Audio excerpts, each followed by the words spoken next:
Sababu sema aje. Shule zimefunguliwa, watoto wako nje na sioni plani yoyote hata ya kutoa school fees. Nataka tufanye aje? Sasa tunafanya ni wewe kila siku wakati tunakula ndio unasema mambo ya school fees. Wewe endelea kukula, mimi nakuuliza tufanye aje? Sasa mtu anakula cha kikombanishwa.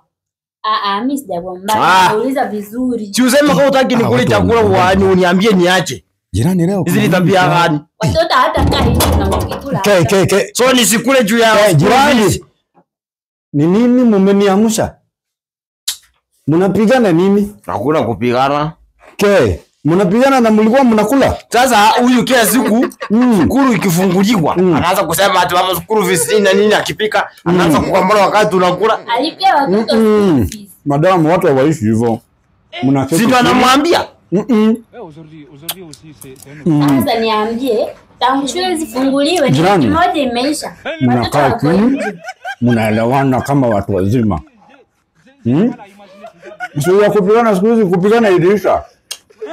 Sawa. Ni ajitahidi kama mwanaume.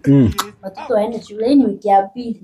Tuko na watoto hapa. Tunalala hiyo story. Keti chini kama watu wazima, mwelewane. Sawa. So ninarudi sasa kufanya kazi yangu mimi. Tutaongea, si ndio?